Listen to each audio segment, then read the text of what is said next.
Hi, my name is Ron Matheson. I'm a Senior Vice President with WebsiteClosers.com. We're a boutique brokerage that focuses on helping entrepreneurs with the process of buying and selling internet companies such as Amazon stores, software companies, and other businesses in the digital space. We're a unique M&A firm that not only facilitates the acquisition process and the sale of a business, but our founders are internet entrepreneurs as well. So we're in the best position to provide guidance, valuation, and marketing knowledge when it comes to developing exit strategies. Today's segment is going to focus on how sellers feel about financing a portion of the sale of the internet company. Of course, the obvious thought process when attempting to sell a business is to get as much money as possible at the closing table.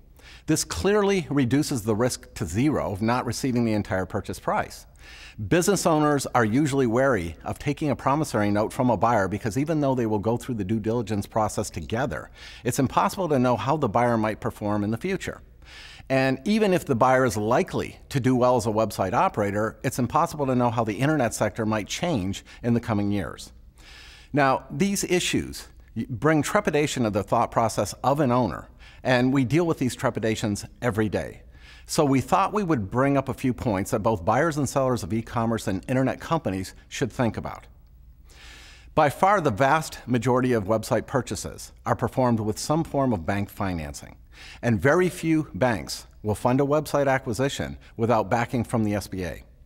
So there are various policies that SBA lenders must follow in order to receive backing, and of course, banks also have their own internal underwriting rules as well.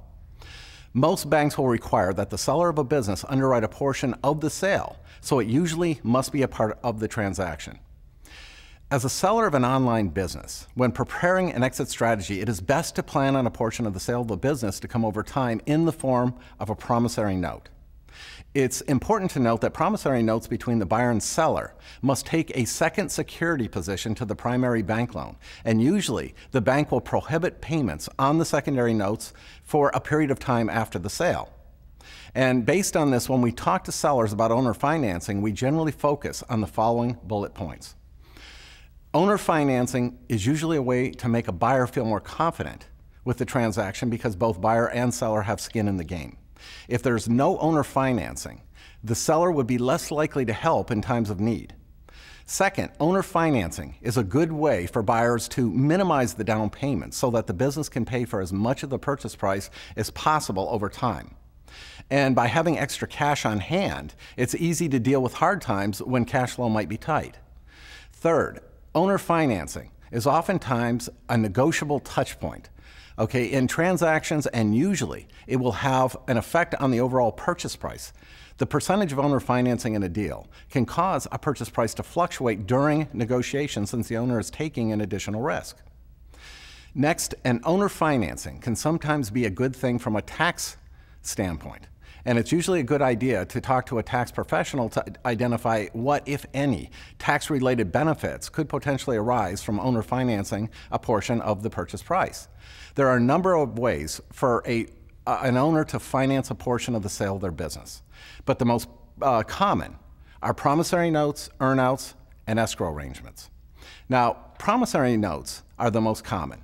Negotiated terms are usually focused on the timing of the payback period, the interest rate, and other terms generally associated with any business loan.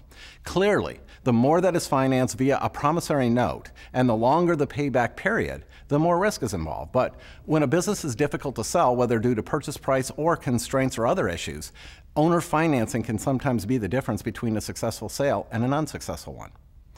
So if a promissory note is used in the purchase of a business, we recommend that the seller seek advice of counsel, who are likely to advise the seller to secure the note by filing a UCC-1 financing statement, also requesting a personal guarantee from the buyer, and securing the note against the assets of the business, including the domain name, customers, goodwill, etc.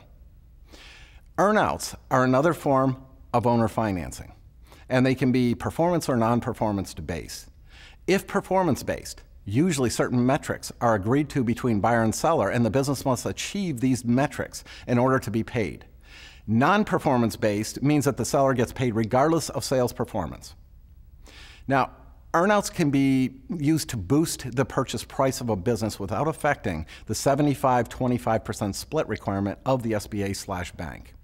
And yet another tool used by buyers and sellers are third-party escrow arrangements. These can come in a number of different forms, but generally a portion of the purchase price is placed into escrow, and the parties put into writing how the escrow funds are going to be distributed post-sale. Overall, owner financing has a place in just about every deal we write up. And while owners might have some trepidation, they should contact us regarding questions they have, and we can walk them through all the options available to ensure that the owner financing option does not become a burden, but just another piece of the puzzle that we're going to help them solve. And of course, there are many other factors that go into selling an internet company. So if you have any questions about our processes, you can reach out to us at info@websiteclosers.com or call us at 800-251-1559. We'll give you a step-by-step approach to our methods so that you have absolute confidence in our ability to represent you during your exit. Thank you for listening today. And for additional videos related to selling an online business, including e-commerce, eBay, and Amazon companies, search for Website Closers on YouTube.com.